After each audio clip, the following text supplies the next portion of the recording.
उछल कूद हुई तुम्हारी वानर। अब रावण की मायावी शक्तियों का सामना करो।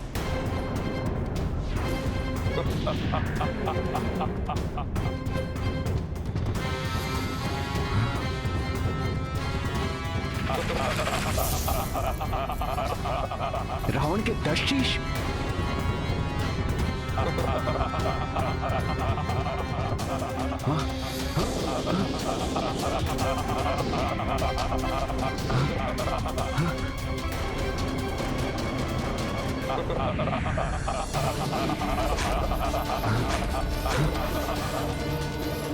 उतावलेपन में आकर महाराज सुग्रीव रावण से भिड़ गए, किंतु इसका परिणाम विपरीत भी हो सकता है।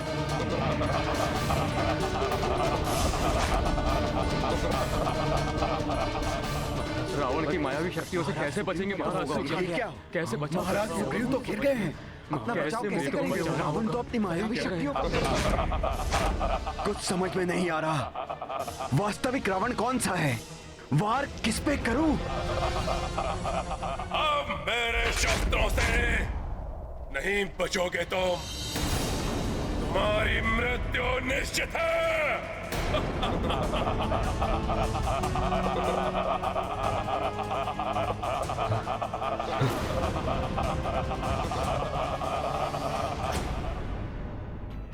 हनुमान, समय आ गया है, प्रस्थान करो। जी प्रभु।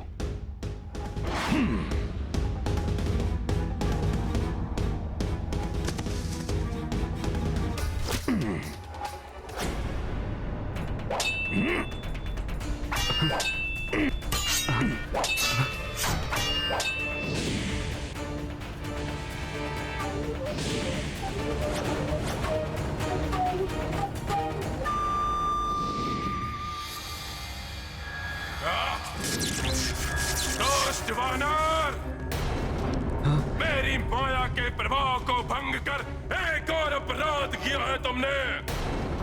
उसका दंड तुम्हें अभी देगा रावण। युद्ध की प्रतीक्षा करो रावण।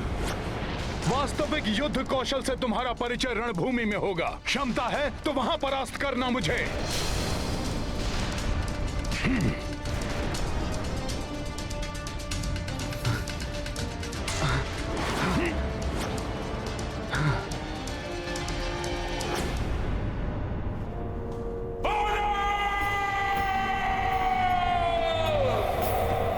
दशानन का मुकुट ले गया धूर्त वानर।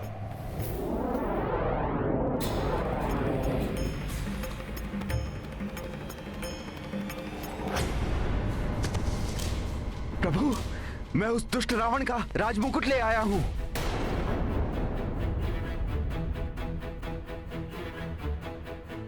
मित्र सुग्रीव, यदि ये मुकुट लाने के कारण आपने इस उतावलेपन का प्रदर्शन किया है तो ये मुझे कदापि नहीं चाहिए मित्र सुग्रीव।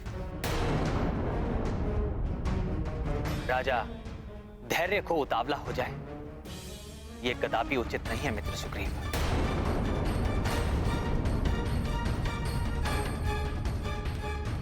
रावण के निकट जाकर आपने जो किया है वो एक राजा के अनुरूप आचरण नहीं था मित्र सुग्रीव।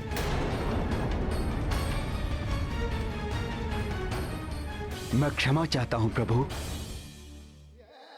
परंतु उस दुष्ट रावण को देखकर मैं अपनी क्रोध पर नियंत्रण नहीं रख सका। रावण,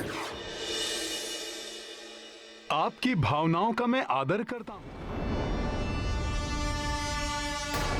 हाँ महाराज सुग्रीव, राजा की पराजय तो संपूर्ण सेना की पराजय होती है।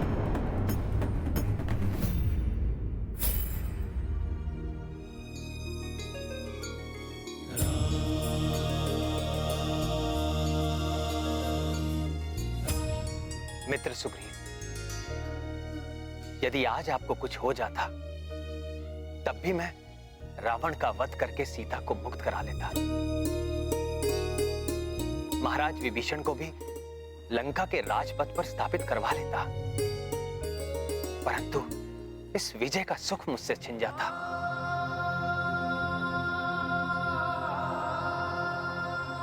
महाराज सुग्रीव जैसे मित्र को खोकर मेरा जीवन नीरस हो जाता। प्रभु, मुझे क्षमा कर दीजिए।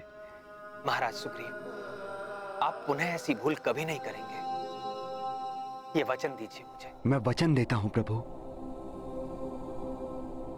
प्रभु, अब तो इस राजमुकुट को स्वीकार कर लीजिए।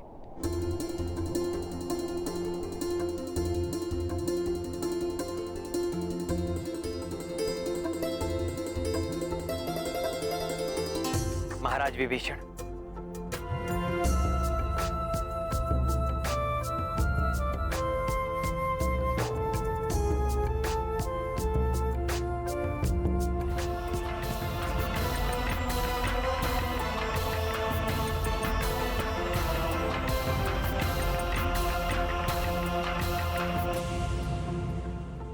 यहां पहुंचने के पूर्व मैंने आपका राज्य अभिषेक किया था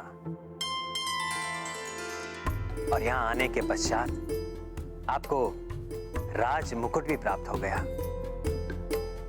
शीघ्र ही आप लंका के राज सिंहासन पर भी विराजमान होंगे। सब आपका ही आशीष है प्रभु। महाराज विभीषण की, महाराज विभीषण की, महाराज विभीषण की, महाराज विभीषण की, महाराज विभीषण की, महाराज विभीषण की, महाराज विभीषण की, महाराज विभीषण की, महाराज विभीषण की, महाराज विभीषण की। मुझे पूर्ण विश्वास है महाराज विभीषण कि आप लंका के राजकाज का दायित्व धर्मोचित मार्ग पर चलकर निभाएंगे।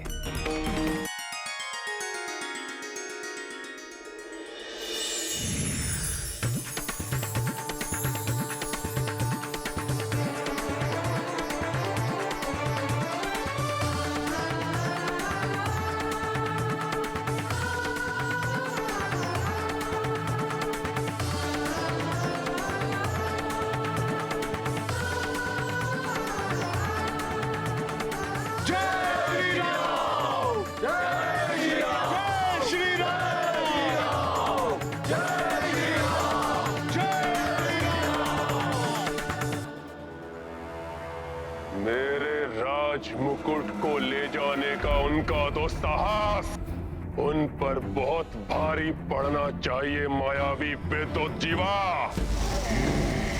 करो यथाशीघ्र उस राम का कटा हुआ शेष और उसका वो खंडित कोदंड धनुष और बाण उत्पन्न करो।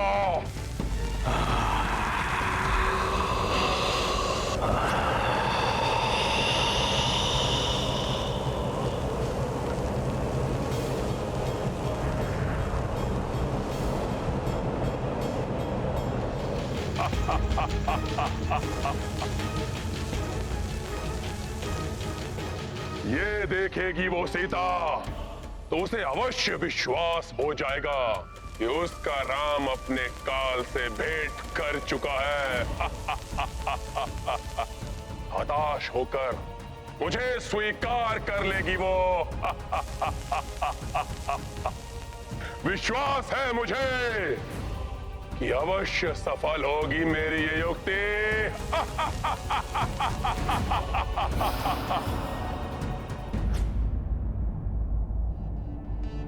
वृक्षों के कारण कुछ दिखाई नहीं दे रहा है।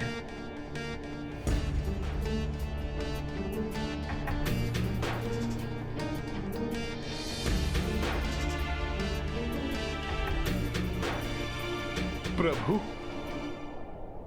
आप माता सीता के लिए चिंतित हैं ना? आप मुझे उन तक पहुंचाने के लिए कोई प्रतीक चिन्ह दीजिए जिससे उन्हें विश्वास हो जाएगा कि आप वानर सेना के साथ उन्हें लंका से ले जाने आए हैं। तब लंकेश रावण किसी भी प्रकार माता का मनोबल नहीं तोड़ पाएगा। प्रभु,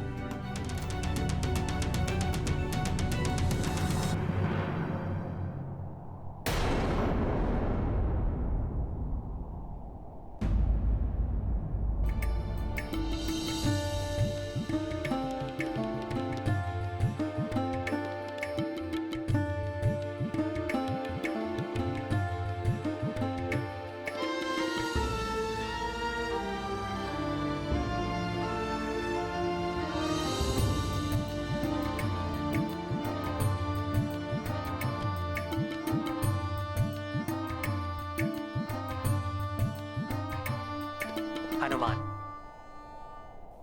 तुम सत्य कह रहे हो। मेरा प्रतीक चिन्ह पाकर सीता का विश्वास सुदृढ़ हो जाएगा, किंतु मुझे पूर्ण विश्वास है कि सीता का विश्वास अभी भी अडिग होगा।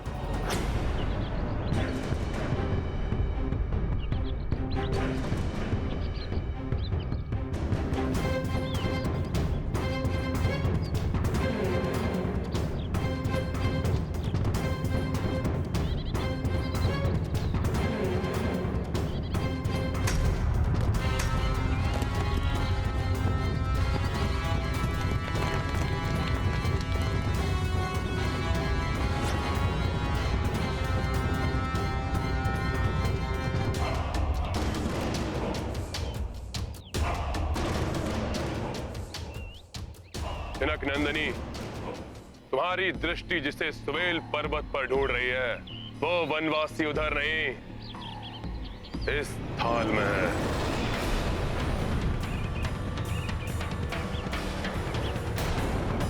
दक्ष सेविकाओं, इनके प्रिय उस वनवासी को इनके समक्ष प्रस्तुत करो।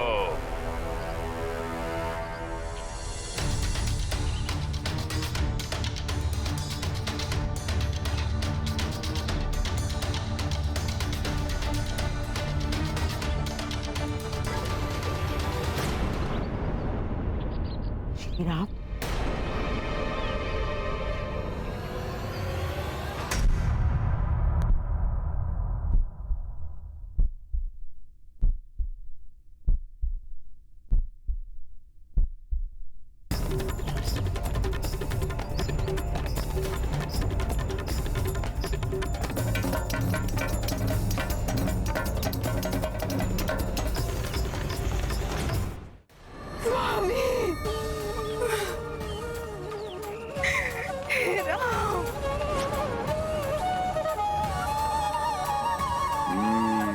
तो मेरी युक्ति सफल हो रही है।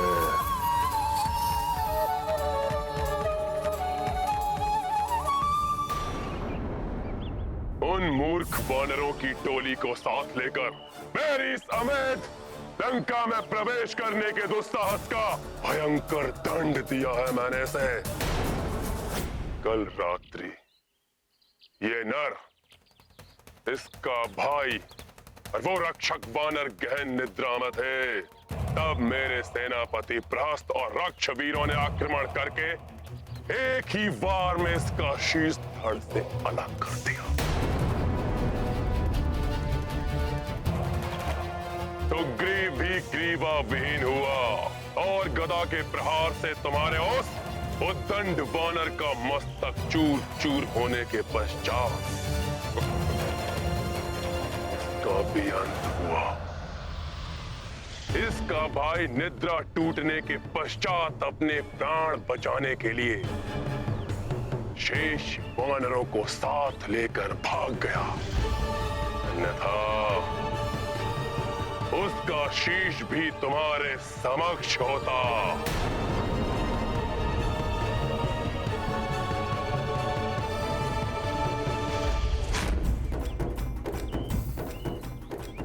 इसका ये कोदंड धनुष, अमोघ बाण, कोई भी इसकी रक्षा नहीं कर सके।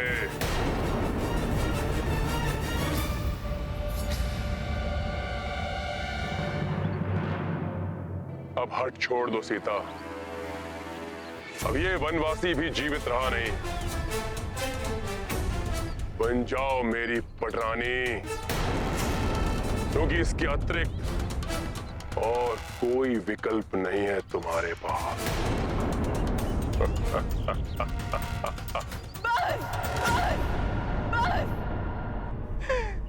बंद करो ये अनर्गल प्रलाप। त्रिजटा, कह दो इस दुष्ट से, मेरे स्वामी के भय से मुझे छलने की मूर्खता कर रहा है। मेरी आशा और अधिक बलवती हो गई है कि ये धूर्त का सर्वनाश निश्चित है, सर्वनाश निश्चित है। प्रतीत होता है अपने पति के शीश को देखकर ये विक्षिप्त हो उठी है। विक्षिप्त? विक्षिप्त तो ये हो गया है भय के मारे। इसे ये ज्ञात ही नहीं कि मैं और मेरे स्वामी श्री राम दो देह एक प्राण है। मैं जीवित हूं। ये प्रमाण है इस तथ्य का कि मेरे स्वामी श्री राम पूर्णतया सुरक्षित है। ये है इस लंकेश के झूठ का प्रथम पटाक्ष। सीता, जिन लक्ष्मण ने 14 वर्षों तक ना सोने का प्रण लिया है, उसे ये मूर्ख लंकेश निद्रा मग्न बता रहा है। ये है इसके मिथ्या संभाषण का द्वितीय पटाक्ष। सीता,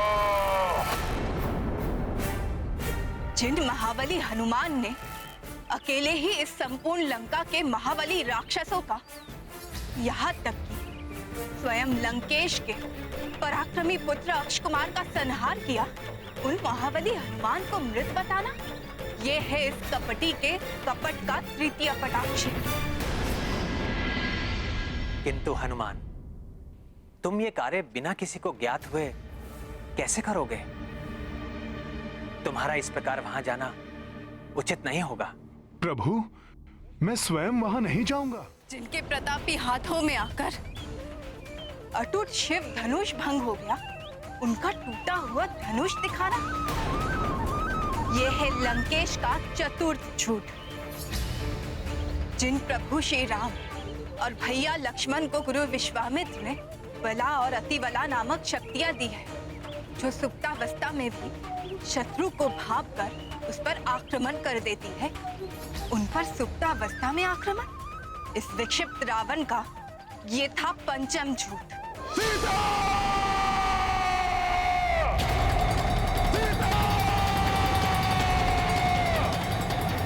मेरी पतिव्रता धर्म के समक्ष मिथ्या भाषण और मिथ्या माया का कोई अस्तित्व नहीं।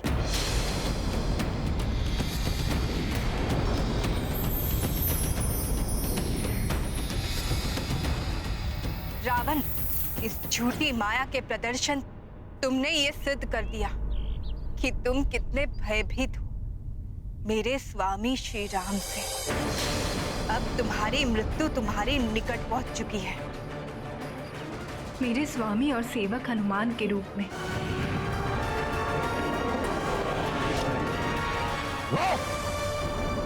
किसी नर या वानर में इतना सामर्थ्य नहीं जो रावण को भयभीत कर सके।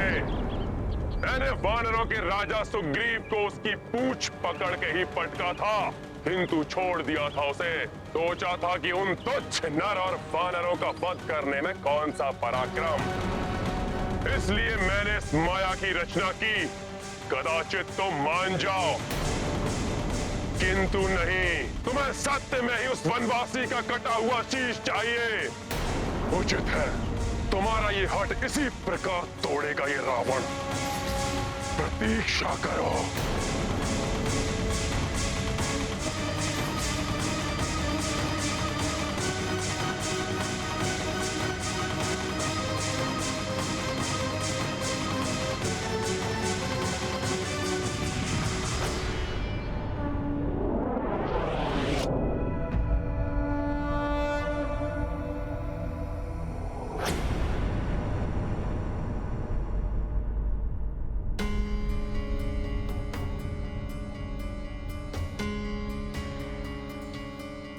आगे नहीं जा सकता मैं। रावण वध से पूर्व मैंने आगे न जाने का प्रभु को वचन दिया है। मुझे कोई अन्य प्रकार से प्रभु का संदेश और ये रुद्राक्ष माला माता तक पहुंचानी होगी।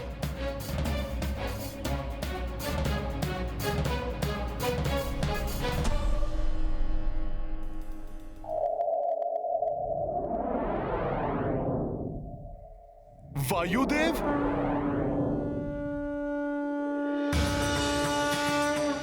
प्रणाम वायुदेव। गुरुदेव, आपसे विनती है, ये रुद्राक्ष माला आप माता सीता तक पहुंचा दें।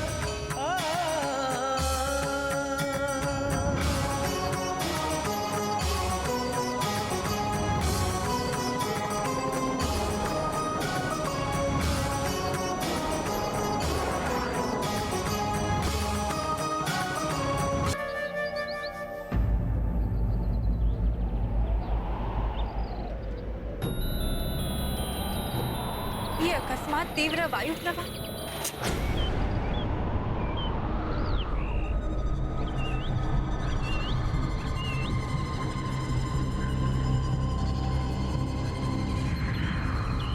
ये रावण कौन सी माया रच रहा है? प्रणाम देवी सीता।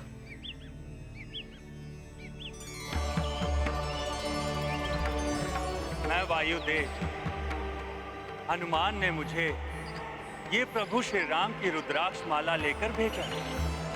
देवी, हनुमान ने प्रभु श्री राम का संदेश भी दिया है कि वो सकुशल लंका पहुंच चुके और रावण के साथ युद्ध के लिए तत्परता से उपक्रम में जुटे हुए हैं।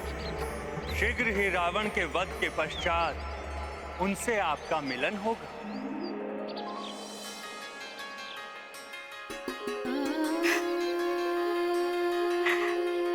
वायुदेव, ये सूचना देकर आपने मेरे संतप्त हृदय को प्रसन्नता से भर दिया है। धन्यवाद आपको।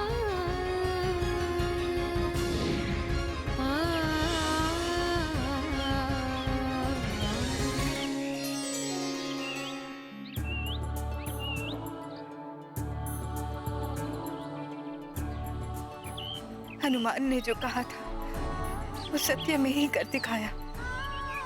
ये रुद्राक्ष की माला मेरे प्रभु की ग्रीवा की शोभा।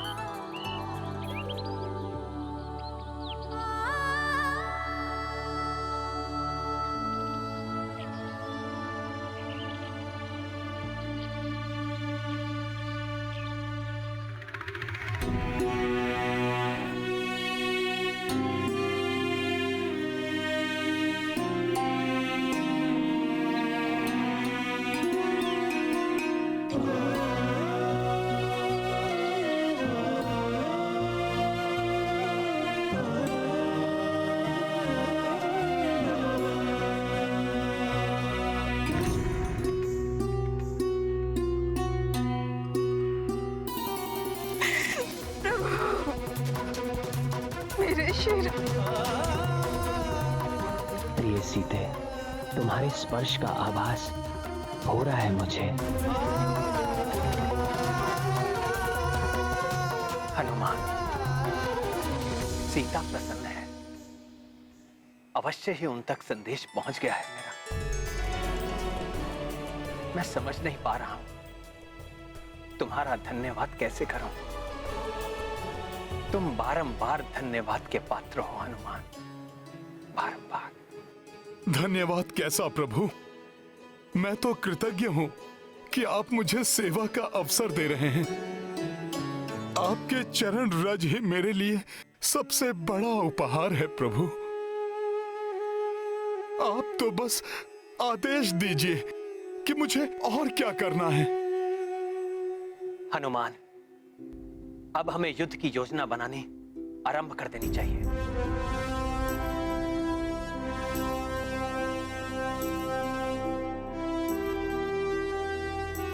युद्ध से पूर्व हमें अपने सैनिकों को उचित स्थान पर नियुक्त करना होगा और ऐसी व्यूह रचना बनानी होगी जिसे शत्रु कहीं से भी ना भेद सके। पिछली बार हमारी अवैध लंका के सुरक्षा चक्र को अनेक स्थानों से भेद कर उस एकमात्र वानर ने लंका में प्रवेश कर लिया था और अब वानरों की पूरी सेना लंका के बाहर खड़ी हुई लंका में प्रवेश करने का प्रयास कर रही है। इसलिए आप सबके साथ रणनीति पर विचार करने से पूर्व हमें लंका की सुरक्षा व्यवस्था को और अधिक सुदृढ़ करना होगा। लंकिनी और क्रौंचा की सुरक्षा व्यवस्था उस वानर की शक्ति के सामने असफल सिद्ध हुई।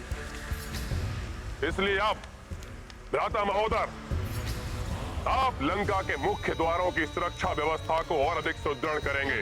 भ्राता लंकेश, मैं मुख्य द्वार पर विशाल स्वचालित सुरक्षा यंत्र स्थापित करूंगा जो स्वतः ही शस्त्रों, तीरों एवं आग्नेयास्त्रों की बौछार करने में सक्षम हैं। यही नहीं, मैं ऐसे विषैले राक्षस भी द्वारपाल के रूप में नियुक्त करूंगा वहां, जिनके स्पर्श मात्र से ही प्राणी की मृत्यु हो जाए। रावण अपने चारों मुख्य द्वारों की सुरक्षा व्यवस्था और कड़ी कर रहा है, इसीलिए चारों द्वारों पर हमारे महायोद्धा नियुक्त होंगे, जो उनका सामना तो करेंगे ही, साथ ही उनकी सुरक्षा व्यवस्था को तोड़ने का भी प्रयास करेंगे। हनुमान, कौन योद्धा कहां नियुक्त होगा ये तुम निश्चित करोगे। लंका के पूर्वी द्वार पर महाबली, युद्धपति, नील, गंधमादन और सुषेण, इनके नेतृत्व में 1 कोटि वानर सेना नियुक्त होगी। युवराज अंगद की कड़ी निगरानी में सेनापति ऋषभ, गवाक्ष, गज, गवय और उनकी 1 कोटि की सेना पश्चिमी द्वार की ओर बढ़ेगी।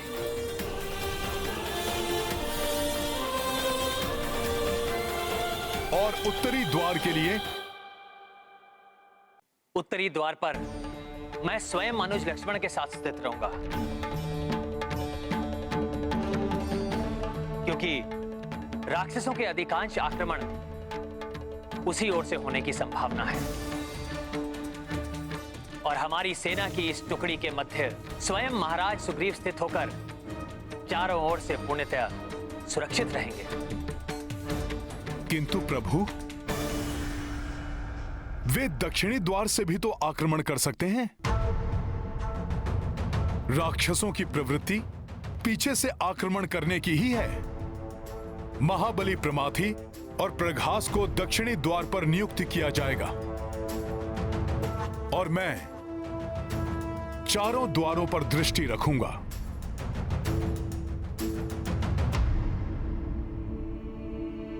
असुर श्री मायासुर, ये धूर्त वानर लंका के चारों द्वारों की ओर बढ़ रहे हैं। उन्हें परकोटों से दूर रखने के लिए आप लंका के चारों द्वारों के बाहर लावा उगलने वाली गहरी खाइयों का निर्माण कीजिए। ऐसा ही होगा लंकेश। यही नहीं, उन खाइयों में मैं भयानक और मायावी जीवों को भर दूंगा।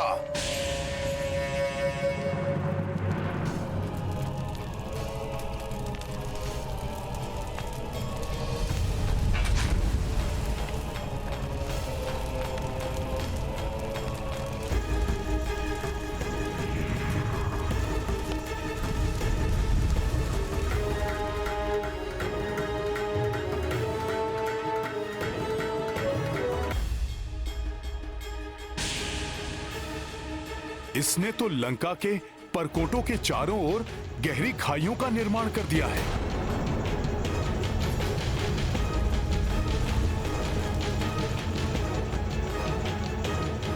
हनुमान, द्वारों के आसपास की ये खाइयां हमारी सेना के लिए बड़ा संकट बन सकती हैं।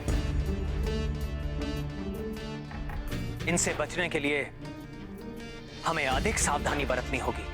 अवश्य प्रभु। लंका के गुप्तचर भी निरीक्षण स्तंभ से हम पर दृष्टि रखे हुए हैं।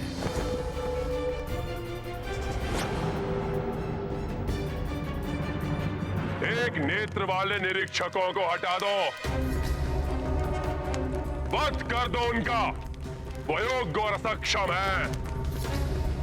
भ्राता महापार्श्व, उनके स्थान पर योग्य और सूक्ष्म दृष्टि रखने वाले निरीक्षकों को नियुक्त करो, जो लंका से ही उन वानरों की सभी क्रियाओं पर सूक्ष्म दृष्टि रख सके। आप निश्चिंत रहिए भ्राता लंकेश, ऐसा ही होगा। उन असक्षम एवं एक नेत्र वाले राक्षसों के स्थान पर मैं उन मायावी राक्षसों की नियुक्ति करूंगा जो मायावी दृष्टि भी रखते हैं। तुम जैसे असमर्थ राक्षसों की इस लंका में कोई आवश्यकता नहीं। हटो।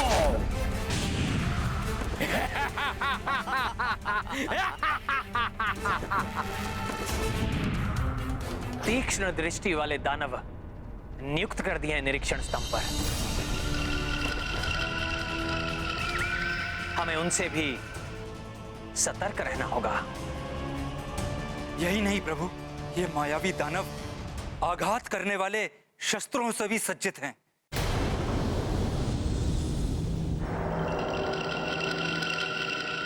सत्य है विभीषण जी, उन राक्षसों के शस्त्रों में भय उत्पन्न करने वाली मुख्य शक्ति है मायावी अस्त्र, उनके विचित्र रथ एवं दानवी वाहन, उनके विभिन्न घुड़सालों में अनेक दानवी अश्व,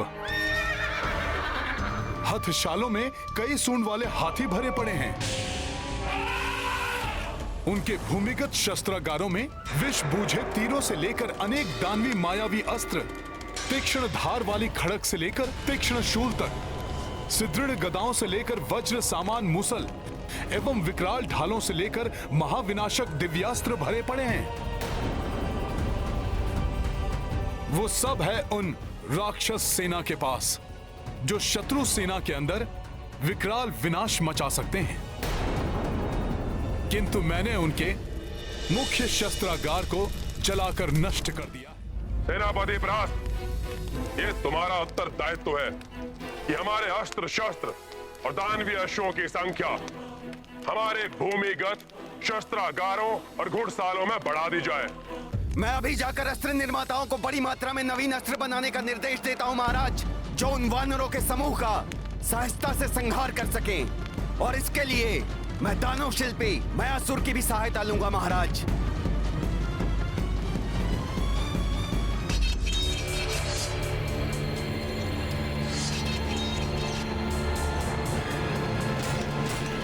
मुझे पूर्ण विश्वास है प्रभु, रावण ने अपने अस्त्र निर्माताओं को नवीन घातक अस्त्र शस्त्र के निर्माण में अवश्य लगा दिया होगा। उन महाघातक अस्त्रों को लेकर आपको चिंतित होने की आवश्यकता नहीं है प्रभु। हमारी वानर सेना की ढाल होंगी बड़ी बड़ी शिलाएं। जय श्री राम, जय श्री राम, जय श्री राम, जय श्री राम।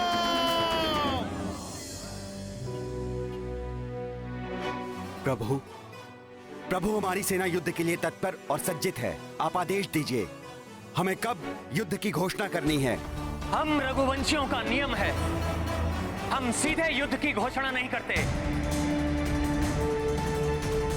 युद्ध अंतिम विकल्प है, इसलिए हम रावण के पास पहले अपना शांति दूत भेजेंगे।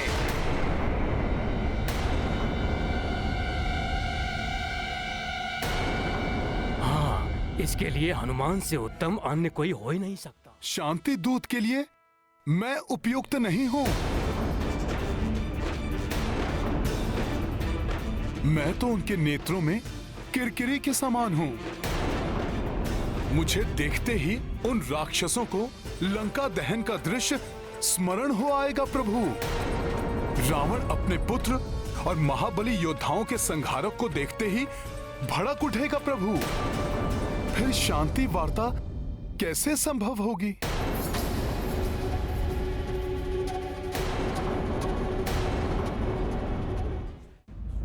सत्य कथन हनुमान, अब तुम्हें ही बताना होगा कि किसे शांति दूत बनाकर भेजा जाए।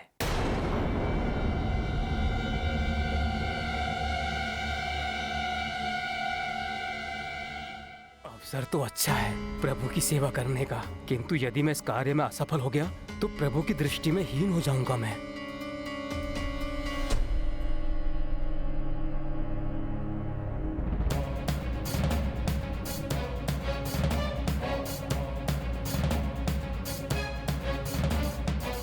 युवराज अंगद,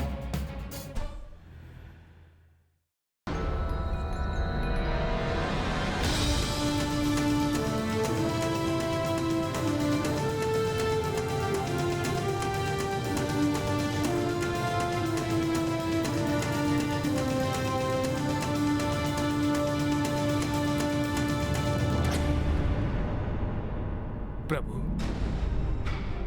हनुमान जी ने मुझ में पूर्ण आत्मविश्वास जागृत कर दिया है। अब मैं मात्र रावण का ही नहीं, आवश्यकता पड़ी तो इस समस्त लंका का सामना करने के लिए भी तत्पर हूं। उचित है, जाओ युवराज अंगद और शीघ्र ही शुभ समाचार के साथ लौट कर आओ। जो आज्ञा प्रभु। प्रणाम।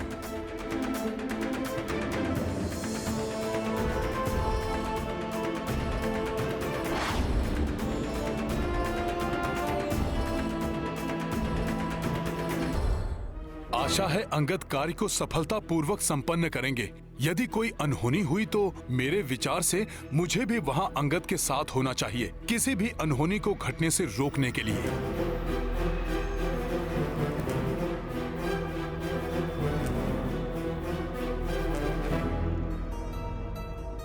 प्रणाम प्रभु।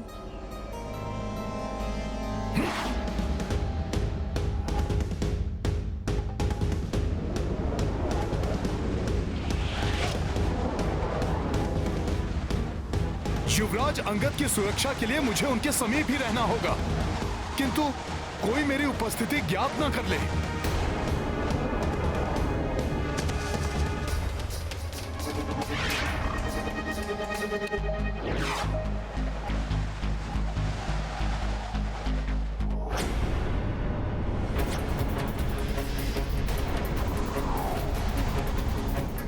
ये वानर हमारे मध्य बड़ा ही दुस्साहसी वानर है ये।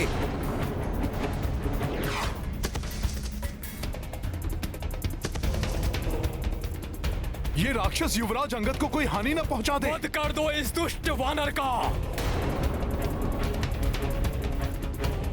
ये राक्षस तो आक्रमण करने वाले हैं।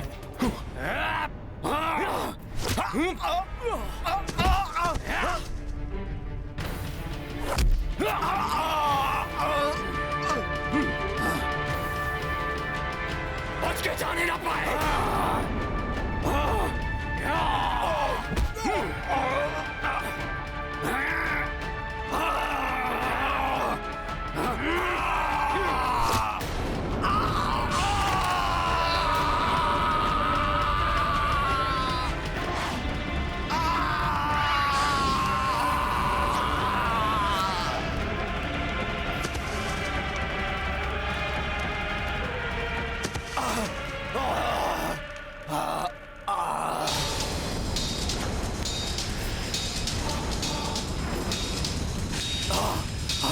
किसने किया इतना बड़ा दुस्साहस?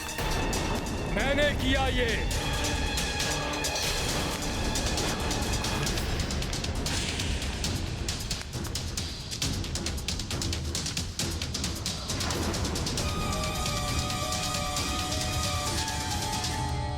प्रभु श्री राम के दूत ने।